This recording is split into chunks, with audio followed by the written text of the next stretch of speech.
Present మనం ఇక్కడ ఫోరమాల్ దగ్గర అవుతున్నాము. మనకు రైడ్లు వస్తున్నాయి 10 కిలోమీటర్ 6 కిలోమీటర్లు ఇవన్నీ ఉన్నాయి. చూసారా మనం ఎందుకు యాక్సెప్ట్ చేస్తలేమంటే ఎక్స్ట్రా అమౌంట్ ఇస్తుంది. చూసినా 15 రూపాయలు ఇట్లా 17 రూపాయలు ఇట్లా ఇచ్చినా కానీ ఎందుకు పోతలేమంటే ఇప్పుడు సిచ్యువేషన్ ఏంటంటే ఇప్పుడు హైటెక్ సిటీ సైడ్ మొత్తం రోడ్ బ్లాక్ ఉంటాయి. సో అట్లా అని చెప్పేసి ఏ రైడర్ ఇటు యాక్సెప్ట్ చేయడం.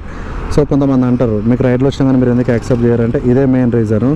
సో ఇప్పుడు ఈ ఫ్లైఓవర్ నుంచి దగ్గర హైటెక్ సిటీ ఫ్లైఓవర్ మొత్తం బ్లాక్ అయిపోతుంది. సో అట్లా అని చెప్పేసి ఏ రైడరు వెళ్ళడం అన్నమాట, ఎందుకంటే టైం వేస్ట్ అవుతుంది. సో అలాంటప్పుడు వీళ్ళు ఎక్స్ట్రా అమౌంట్ అని చెప్పి 3 రూపీస్ 20 రూపీస్ ఇట్లా ఇస్తారు. సో అయినా సరే ఏ రైడర్ వెళ్ళాడు, ఎందుకంటే అది అంతే కదా, ఆ ట్రాఫిక్లో రిస్క్ ఎందుకు అని చెప్పేసి ఏ రైడర్ పోదు. సో అది ముచ్చట, అందుకోసం పోతలేము మేమైతే.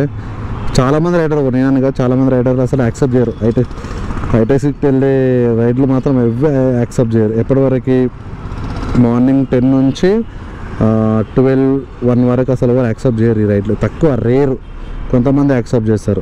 గచ్చిబౌలి వచ్చినా పోతలేను.